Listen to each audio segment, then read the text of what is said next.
Assalamualaikum warahmatullahi wabarakatuh. Buletin Klub Jurnalis SMA Negeri 3 Bau-Bau kembali hadir menjumpai Anda. Sejumlah informasi menarik telah dihimpun tim redaksi kami. Sama saya Aisyah Salsabila. Dan saya Candi Sanjaya. Inilah Buletin Klub Jurnalis SMA Negeri 3 Bau-Bau selengkapnya.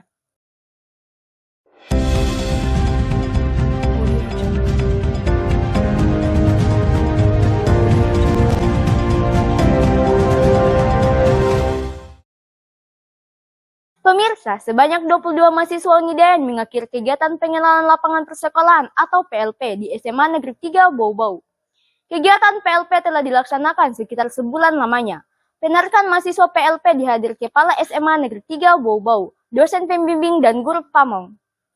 Setelah sekitar sebulan mengikuti kegiatan pengenalan lingkungan persekolahan atau PLP di SMA Negeri 3 Bau-Bau, 22 mahasiswa Universitas Dayanu Iksanuddin resmi mengakhiri kegiatan. Penarikan para mahasiswa PLP dilaksanakan di ruang Dewan Guru SMA Negeri 3 Bau-Bau Sabtu 24 September. Kepala SMA Negeri 3 Bau-Bau Siti Yuliana SPD MPD dalam sambutannya menyampaikan apresiasi dan terima kasih kepada pihak kampus Unidayan yang telah menjalin kemitraan khususnya dalam program PLP. Ia mengharapkan pasca kegiatan ini para mahasiswa bisa menambah pengalaman khususnya dalam mempersiapkan diri menjadi guru yang sesungguhnya ketika melewati bangku kuliah. Alhamdulillah pada hari ini anak-anak mahasiswa PLP Unidayan sudah adakan penarikan. Jadi kurang lebih dari 1 bulan anak-anak ini berada di SMA 3. Alhamdulillah untuk membantu di kelas. Mereka luar biasa antusias untuk menjadi calon-calon guru ke masa depan. Jadi tolong ilmu yang sudah diterap selama 1 bulan ini semoga bermanfaat untuk masa depannya anak-anakku mahasiswa Unidayan. Sementara itu, dosen tutor PLP Unidayan Saifullah SPD MT Sol usai kegiatan penarikan mahasiswa menyampaikan rasa bangga dan terima kasih kepada pihak SMA Negeri 3 Bau-Bau yang telah memberi ruang kepada mahasiswa bimbingannya untuk menimba pengalaman melalui kegiatan PLP. Ia berharap setelah kegiatan ini komunikasi dengan pihak sekolah terus dijalin. Untuk pihak sekolah, pertama kami mengucapkan terima kasih banyak atas kegiatan ini, karena bimbingan mereka kegiatan ini bisa berjalan dengan baik, anak-anak juga bisa mendapatkan ilmu yang sangat-sangat penting untuk karir mereka ke depan. Jadi untuk pihak sekolah mungkin semoga kerjasama ini terus berlangsung sampai tahun-tahun berikutnya. Hal senada disampaikan Hamid SPD, seorang guru pamong bahasa Inggris SMA Negeri 3 Bau-Bau. Ia mengaku jika selama kegiatan mahasiswa PLP selama sekitar sebulan telah membantu kegiatan di sekolah, termasuk membantu mengarahkan siswa dalam kegiatan belajar. Atau sebagai pamong, pertama-tama mengucapkan terima kasih banyak atas kerjasama baik dari Universitas Dayanu Iksanuddin mengirimkan mahasiswanya untuk kerjasama dalam hal mendidik atau membina anak-anak bangsa yang berada di SMA Negeri 3 ini. Pengalaman menarik juga disampaikan Siti Hadijah, salah seorang mahasiswa PLP. Ia mengatakan dalam kegiatan PLP banyak hal baru yang ditemukan, khususnya dari para siswa dengan berbagai karakter. Namun semua menjadi penyemangat untuk terus meningkatkan semangat khususnya jika nanti menjadi guru yang sesungguhnya. Tentunya sesuatu yang diharapkan tidak lain itu semuanya bernilai positif. Semoga untuk anak-anak dari SMA 3 menjadi bibit-bibit yang sukses dalam segala karir. Tim Liputan Klub Jurnalis SMA Negeri 3 Bau-Bau melaporkan. Pemirsa, kawasan ruang publik Kota Mara selain menjadi tempat berolahraga, juga menjadi ladang untuk memenuhi kebutuhan, khususnya bagi pedagang kaki lima.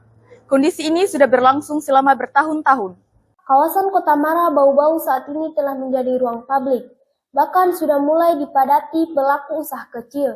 Setiap pagi hingga menjelang malam hari, kawasan pesisir pantai ini ramai pengunjung. Pagi hari ada yang berolahraga dan malam hari digunakan untuk bersantai bersama kerabat dan keluarga.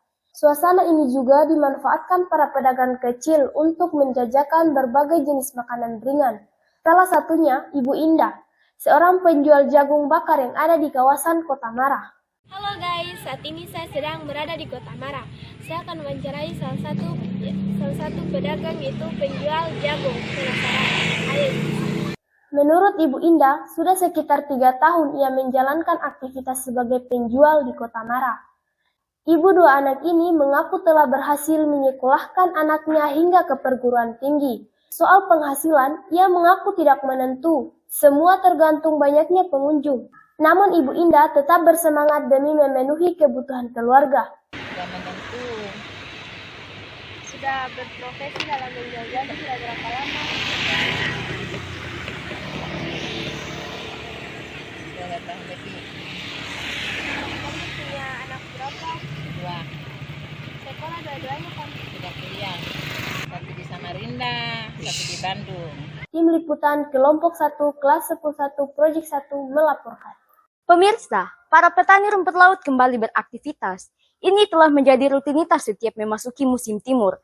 Salah satu lokasi pesisir pantai yang menjadi tempat budidaya rumput laut, yakni di Kelurahan Lipu. Kegiatan mereka mulai pagi hingga menjelang sore hari.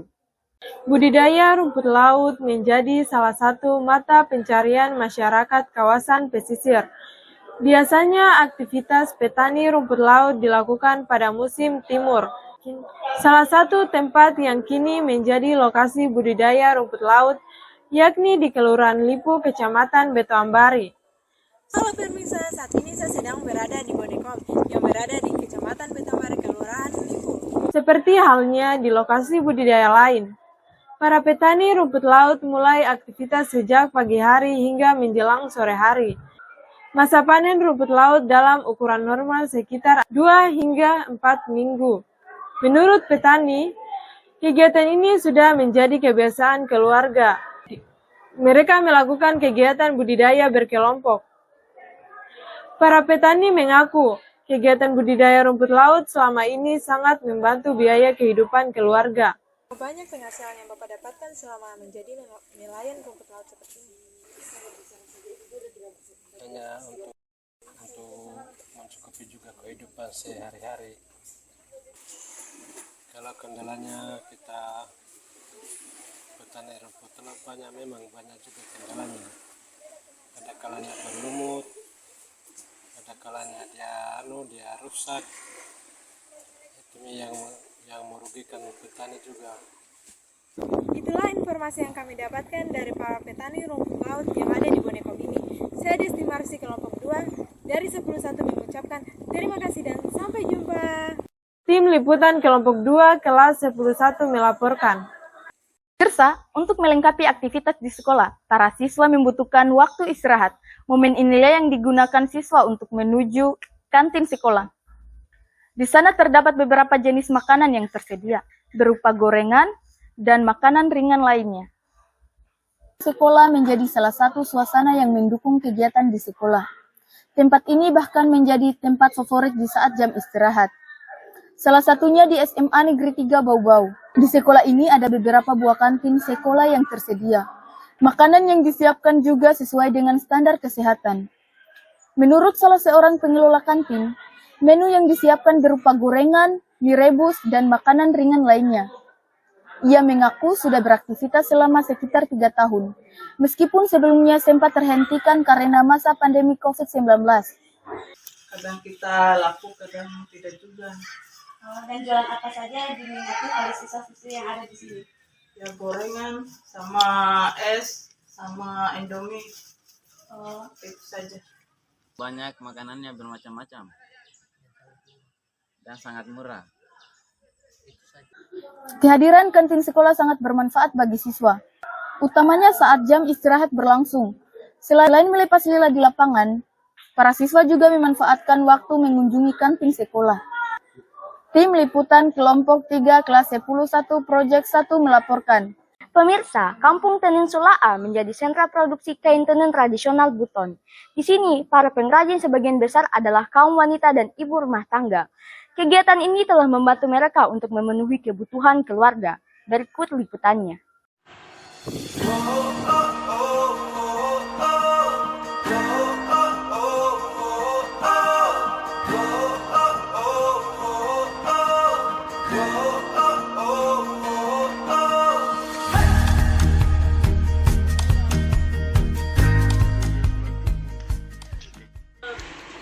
Assalamualaikum warahmatullahi wabarakatuh. Halo teman-teman, hari ini saya berada di kampung Tenunan, tepatnya di Kelurahan Sula'a, Kota Bau-Bau. Di sini kita bisa melihat secara langsung proses pembuatan kain tenunan yang menjadi ciri khas dan kebanggaan Pulau Buton. Untuk selengkapnya, ayo ikut saya.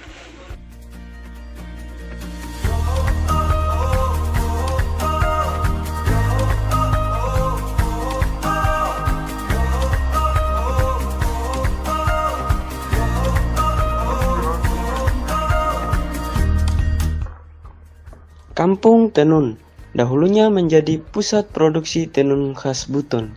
Kini dipercantik dengan warna-warni mural tenun. Pengunjung bisa menyaksikan langsung proses menenun dan bisa dibeli untuk dibawa pulang menjadi oleh-oleh. Salah seorang penenun Zunia mengaku telah lama menjadi penenun meskipun di usia yang tidak muda lagi.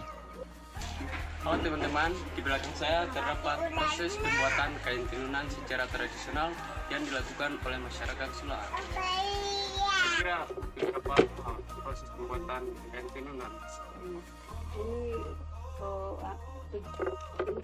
satu hari. Satu kain. Satu kain. Kalau tidak ada halangan bisa 1 minggu. Berapa pendapatan dari hasil kain tenunan ini selama 1 bulan? 1 bulan ada kurang 3 lembar. Harganya hanya sekarang sudah naik harganya benang, jadi sarung kita kasih juga karena benang yang naik harganya, jadi sarung terpaksa kita kasih juga. Jadi dulu 250, sekarang sudah 270. Untuk melakukan kegiatan menenun ini harus memiliki keterampilan yang tinggi, ketelitian dan kesabaran yang luar biasa. Harga kain tenun ini berkisaran antara 100 hingga 500 ribu, tergantung dari motif, kombinasi warna, dan lamanya proses pembuatan. Nah teman-teman, itulah sekilas kondisi kampung Tenunan, Kelurahan Sula'a. Saya, Chandrode bersama kelompok 4, mengucapkan terima kasih. Sampai jumpa. Tim Liputan kelompok 4, kelas 10-1, melaporkan. Pemirsa, menikmati keindahan alam menjadi keinginan setiap orang untuk melepas lelah. Lokasi yang tepat bagi Anda dan keluarga di akhir pekan adalah kawasan Pantai Nirwana. Pantai Nirwana salah satu objek wisata favorit di kota Bau-Bau. Lokasi ini berada di Kelurahan Sula'a, Kecamatan Betuambari. Lokasi yang strategis dan memiliki panorama alam yang indah membuat Pantai Nirwana selalu dipadati pengunjung, utamanya pada libur dan akhir pekan. Halo pemirsa, sekarang saya sedang berada di salah satu tempat favorit kota Bau-Bau, yaitu Pantai Nirwana. Di sini udaranya sangat sejuk dan memiliki banyak pepohonan. Lokasi wisata ini juga dimanfaatkan oleh para pelaku usaha dan jasa peminjaman fasilitas wisata seperti tempat dan alat permainan anak. Menurut salah satu pengunjung, Pantai Nirwana sangat indah apalagi dikelilingi pemandangan pulau-pulau yang ada di sekitar kawasan pantai. Bagi saya Pantai Nirwana itu tempat wisata yang udaranya segar, membuat para pengunjung menjadi betah di Pantai Nirwana dan juga banyak pepohonan. Suasana ramai sangat nampak di lokasi ini. Para pengunjung tak jarang mengajak kerabat dan keluarga untuk menikmati masa liburan. Tim Liputan kelompok 3 kelas 10-2 Project 1 melaporkan. Pemirsa, kawasan reklamasi Pantai Kamali dikenal sebagai lokasi pedagang kaki lima. Berada di kawasan pelabuhan sehingga mudah diakses para pendatang dari luar Bau-Bau. Keramaian di Pantai Kamali menambah penghasilan pedagang makanan di lokasi Pantai Kamali. Aktivitas pedagang kaki lima di kawasan Pantai Kamali, Kelurahan Wale Kota Bau-Bau semakin ramai. Para pengunjung terus berdatangan terutama di momen akhir pekan. Suasana ini membuat para pedagang dapat meningkatkan hasil penjualan. Berada di Pasar Kali. Dan di sini saya akan memperlihatkan pemandangan atau suasana di Pasar Kali. Penasaran? Ayo. Bapak Ishak, salah seorang pedagang makanan di Pantai Kamali saat ditemui mengatakan, profesi sebagai pedagang makanan sudah dijalaninya selama 25 tahun. Dengan pekerjaan ini, ia bisa memenuhi kebutuhan keluarga, termasuk membiayai sekolah anak-anaknya. Jumlah penghasilan juga tergantung banyaknya pengunjung. Jika sedang ramai, penghasilan per hari bisa berkisar 500 hingga 700 ribu rupiah. Apalagi jika pada momen-momen kegiatan keramaian di Kota Bau-Bau, penghasilan bisa meningkat. Selama ini sudah 25 tahun saya menjual. Alhamdulillah ya masih begini-begini saja. Ya, penghasilan kita itu kita kalau kemana sudah ada uang untuk bikin rumah, untuk menyekolahkan anak, satu malam itu bergantung pengunjung. Kalau pengunjung ada pengunjung di sini bisa 500-an, kalau tidak ada pengunjung rata-rata kita punya laku sekitar 150-200. Kalau ada pengunjung lumayan kita punya penghasilan dalam satu malam. Nah kalau malam minggu bisa sampai 700 satu malam. Itu di atas itu. Selama ini kawasan Pantai Kamali Kota Bau-Bau sudah menjadi lokasi menggantungkan hidup para pedagang kaki lima, dan ini sudah berlangsung selama belasan tahun. Tim Liputan Kelompok 2 Kelas 12 Project 1 melaporkan. Pemirsa, Kota Bau-Bau dikenal memiliki beragam objek wisata. Salah satunya adalah kawasan Pantai Nirwana. Lokasi wisata ini menjadi tempat favorit masyarakat. Momen ini dimanfaatkan para pedagang kecil untuk mengais rezeki. Lokasi Pantai Nirwana Kota Bau-Bau selain menjadi objek wisata, ternyata juga menjadi tumpuan harapan para pencari nafkah. Mereka memanfaatkan keramaian pengunjung untuk mengais rezeki. Salah satunya adalah Ibu Harni, seorang penjual jagung keliling yang kerap mangkal di Pantai Nirwana. Ia mengaku kegiatan menjual jagung ini sudah dijalaninya selama sekitar 3 tahun. Selama itulah ia mampu memenuhi kebutuhan hidup sehari-hari. Ibu Harni mengatakan dalam sehari ia mendapatkan keuntungan Rp50.000. Dengan harga penjualan jagung setiap buah seharga Rp5.000. Halo Sobat Remaja, saat ini saya berada di Pantai Nirwana dan saya akan mewawancarai salah satu penjual jagung di Pantai Nirwana. Ayo ikut saya. Sudah berapa lama Ibu berjualan di sini? Sudah 3 tahun lebih. Berapa penghasilan Ibu dalam sehari? Rp50.000. Sebiji berapa harganya? Ya. Selain Ibu Harni, ada beberapa penjual jagung lainnya yang juga beraktivitas di Pantai Nirwana. Tim Liputan Kelompok 1 Kelas 12 Project 1 melaporkan. Kebutuhan kelengkapan alat elektronik kini mulai diminati. Tingginya daya beli masyarakat memberi peluang bagi perakit sound system untuk menambah penghasilan. Bahkan, saat ini pemesan bukan saja dari Kota Bau-Bau, namun juga berasal dari luar Kota Bau-Bau. Satu jenis kegiatan usaha di Kota Bau-Bau yang kini mulai diminati adalah perakitan sound system. Hal ini karena banyak pesanan yang bukan saja datang dari dalam Kota Bau-Bau, namun juga dari luar Kota Bau-Bau. Zain, salah satu perakit sound system di Kelurahan Lipu, mengatakan kegiatan ini sudah dimulai sejak tahun 2018 hingga saat ini. Bahkan para pemesan juga berasal dari luar Kota Bau-Bau, seperti Wakatobi, Buton Utara, Muna Barat, bahkan Sulawesi Tengah. Kita telah sampai di tempat pembuatan box speaker dan kita akan bertanya tentang sistem pengersaan. Kira-kira menjalankan usaha ini sudah berapa lama? Untuk usaha ini alhamdulillah dari 2018 kemarin saya sudah mulai jalankan, sampai sekarang masih tetap lanjut. Untuk usaha ini sebelumnya untuk menggunakan pribadi juga bisa, tapi kalau seandainya masuk orderan semacam dari luar kota juga saya tetap terima orderan, berarti dalam arti saya tetap di pasarkan. Untuk sistem pengerjaannya apa hanya sekitar atau sudah dikenal di luar? Alhamdulillah saat ini sudah mulai masuk di daerah Wakatobi, di tepatnya di Kaledupa, Wanci, terus kemarin sempat juga pengiriman untuk di Sulawesi Tengah, Morowali, tepatnya di Modopi. Ia mengatakan sebelumnya ia hanya melayani kebutuhan untuk pribadi dan keluarga, Namun karena mulai mendapat orderan, ia pun akhirnya bisa melayani untuk dijual kepada konsumen. Mengenai kualitas sound system, semua tergantung bagaimana proses perakitannya. Hal ini sangat dipengaruhi oleh skill atau kemampuan perakit. Itulah sejelas berita dari saya Wandi kelas 12 kelompok 4. Sampai jumpa. Tim Liputan Kelompok 4 kelas 12 Proyek 1 melaporkan. Pemirsa, aktivitas para penjual ayam potong mulai kembali meningkat. Setelah masa pandemi yang telah menghambat kegiatan usaha saat ini kembali pulih. Bahkan sebagian besar telah bekerja sama dengan pihak rumah makan dan restoran untuk suplai bahan baku. Para penjual ayam potong di Kota Bau-Bau mulai merasakan dampak positif. Pasalnya, selama ini omset penjualan para pedagang menunjukkan peningkatan. Menurut pedagang, stok ayam potong disuplai dari luar Kota Bau-Bau. Mereka kemudian menjual kembali kepada konsumen. Selain dijual ke masyarakat umum, para pedagang juga bekerja sama dengan beberapa rumah makan untuk disuplai kebutuhan ayam potong. Kembali lagi bersama saya Farzan Nurdat Pratama.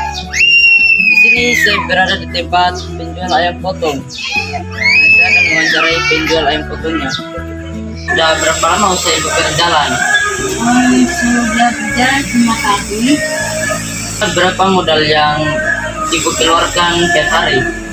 Kalau per hari itu untuk rumah makan 1 bulan itu sekitar 1 juta. Selain dijual sendiri ayamnya, di drop kemana saja ayamnya itu? Ya, kalau yang tetap itu rumah makan. Kalau yang tidak memiliki biasa catering, nikah, lebih eceran di sini. Apa saja yang Ibu hadapi? Kendalanya itu ya pas kemarin kena COVID, makan pada tutup, bukan, jadi itu saya banyak. Di Kota Bau-Bau sendiri, para penjual ayam potong sudah dapat kita temukan di beberapa lokasi strategis. Biasanya, kebutuhan ayam potong meningkat di beberapa momen tertentu, seperti menjelang hari raya dan hari besar keagamaan lainnya. Tim Liputan Kelompok 1 kelas 10-3 Proyek 1 melaporkan. Pemirsa, apa yang Anda cari saat cuaca panas dan sedang dahaga? Ya, pasti membutuhkan minuman dingin dan segar. Tapi tak perlu risau, saat ini di Kota Bau-Bau telah banyak penjual es kelapa muda. Salah satunya di simpangan SMA Negeri 3 Bau-Bau. Penasaran? Berikut liputannya. Banyak cara memenuhi kebutuhan, mulai dari menawarkan jasa hingga kegiatan ekonomi. Salah satunya adalah kegiatan usaha kecil seperti aktivitas penjual es kelapa muda. Jenis jajanan ini sudah dapat kita temukan di beberapa wilayah Kota Bau-Bau. Salah satu pedagang yang ditemui mengatakan kegiatan penjualan es kelapa muda sudah dilakoni selama 9 tahun. Oke, kali ini saya akan mewawancari pemilik es kelapa khas Mataram ini. Biasanya penghasilan Bapak dalam seharian? Kalau penghasilan itu tergantung rezeki, kalau panas ada, jadi tidak ada lah. Bapak mengambil kelapa ini, membeli atau mengambil kebun sendiri? Kelapa kita ini sudah terus, apalagi sekarang kelapa mahal. Berapa lama Bapak membuka usaha es kelapa khas Mataram? Selama ini sudah ada 9 tahun. Dan saya akan mewawancara salah seorang pembeli es kelapa khas Mataram ini. Yang saya rasakan saat minum es kelapa, rasanya manis, segar di lidah, enak, dan suasananya yang rindang. Satu gelas itu berapa harganya? 6.000 satu gelas. Ya, sampai jumpa guys. Sekian dari wawancara kami. Saya Ramadan dari kelompok 2 kelas 10-3 mengucapkan terima kasih dan sampai jumpa. Es kelapa muda diminati masyarakat karena rasanya yang segar, apalagi dikonsumsi saat cuaca terik. Tim Liputan Kelompok 2 kelas 10-3 Proyek 1 melaporkan. Masih soal es kelapa muda, minuman dingin yang segar kini semakin dinikmati masyarakat, bahkan tidak sulit mendapatkannya. Di beberapa lokasi di Kota Bau-Bau kini tersedia, apalagi dinikmati saat cuaca terik untuk menghilangkan dahaga setelah bekerja. Dinamika Kota Bau-Bau yang semakin berkembang, mengundang geliat ekonomi yang semakin beragam, mulai dari kegiatan jasa hingga aktivitas ekonomi di beberapa bidang.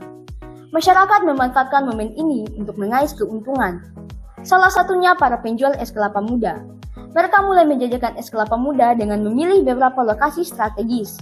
Saat ini kami berada di penjual es kelapa khas Mataram, Jalan Dayano Iksanuddin, Kecamatan Botol Barat, Kelurahan Lipu.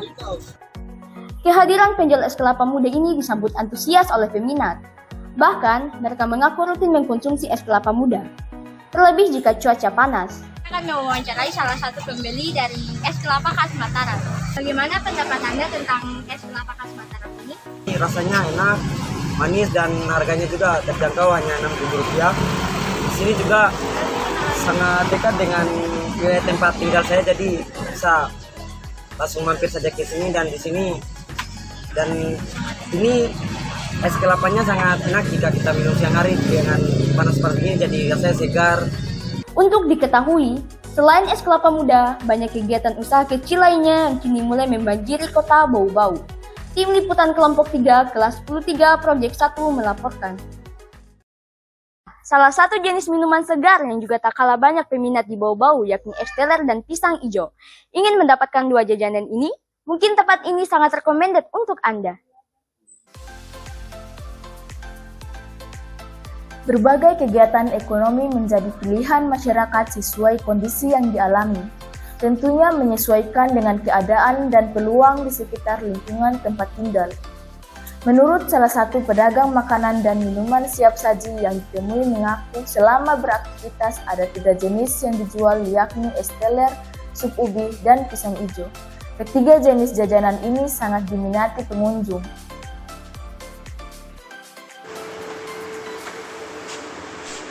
Halo teman-teman, saat ini saya berada di tempat penjualan es teler Bapak X. Es teler Bapak X ini dibuka dari jam berapa? Es teler Bapak X dibuka dari jam 10 sampai jam 6 atau jam 8 malam. Kalau omset penjualan tergolong itu akan terbuka tergantung jumlah pelanggan yang masuk. Setiap porsi es teler dan pisang hijau dibanderol dengan harga Rp10.000, sedangkan sup ubi dijual dengan harga Rp15.000 per porsi. Sejauh ini, penjual dapat mengumpulkan omset penjualan sekitar Rp6 juta setiap bulan. Tim Liputan Kelompok 4, Kelas 10-3, Project 1 melaporkan. Pemirsa, informasi tadi menutup jumpa kita dalam Buletin Klub Jurnalis SMA Negeri 3 Bau-Bau kali ini. Mewakili kerabat kerja yang bertugas, kami mengucapkan terima kasih atas perhatian dan kebersamaan Anda. Saya Candi Sanjaya. Dan saya Aisyah Salsabila. Wassalamualaikum warahmatullahi wabarakatuh dan sampai jumpa.